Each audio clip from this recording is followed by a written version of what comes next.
In your school district, have you had any problems or cases similar to LaShawn's? Oh, definitely.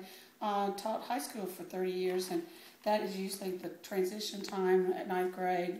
A lot of, especially young boys, that we have problems with ADHD, they take themselves off medication a lot, and so they're not medicated, which worked in the past. Haven't had instances that much of selling it, so I can't address that because that is a legal issue. The only other option you can have for that is to have someone in authority administer and now it's not Ritalin, it's Concerta usually, and it can be given at home. It's one time a day, and so they need to look into that. He's still eligible for pediatricians or neurologists can do that, and that might be an option for him.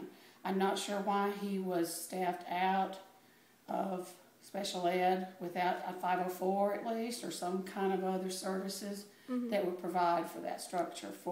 He needs accommodations in the classroom. He's eligible for accommodations in the classroom. Once you're diagnosed with a learning disability and ADHD, you always are eligible to receive, if not special ed services, at least some supported services through the school, through the counseling. In Georgia, it's called SSTs, that we have support teams, and the teachers are responsible for drawing up accommodations, discipline. It's hard to imagine a child that's unmedicated that actually has a medical diagnosis of ADHD not being fidgety, they do learn to control sometimes, but that may be within it's not one size fits all for that kind of child, that he does have to have some, maybe a time to get up. He doesn't need to sit for 50 minutes. And by law, there should be some transition time, to change from one activity to another. He needs to have, like I said, access to the counseling. Have the counselors involved with the teacher as the team for them to decide. I understand the warning. I do respect that about the calmly giving him the notice, but he'll get 100 notices through high school if that's the plan that they're going to use, because he physically can't help it sometimes. So what do you think should happen between the teacher, Mr. Morton, and LaShawn? I think it's going to be a team. It's not he, because it'll make, especially with the support of the principal on the teacher side, it needs to be a team meeting. I mean, they have teams set up to deal with that. They're going to have to come up with a behavior plan through what we call a 504 student support team, because he was in special ed all the way through, and then all of a sudden he's not receiving any services. There needs to be some kind of transition. It sounds like, from what I just heard, he not receiving any help from anyone, and that you don't just throw someone from receiving self-contained resource, and then suddenly nothing, and especially with no meds, that he does need a plan through the school, whatever their plan is. I'm not sure what state this is in or what, but in Georgia, it wouldn't happen that he would go from resource to nothing. Okay. As a special educator, what are your top recommendations and advice for dealing with students that have ADHD? Okay. Just exactly what I just said, is that we do have to have a behavior plan, and it involves usually sometimes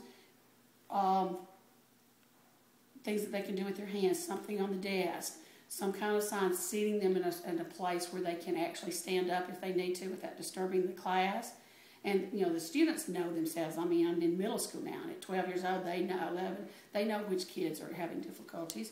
So it seems like it can't be with some kids all or nothing, because he doesn't mean it. I don't know, obviously, but it's not a sign of disrespect. It's actually a physical reason that he is fidgety. And that's why I need to see about the meds, to revisit seeing about that. It can be handled through the school or through the thing. Involvement with the counselor, involvement with the team. Is this his only class that he's in trouble in? Are all the teachers following this, one size fits all?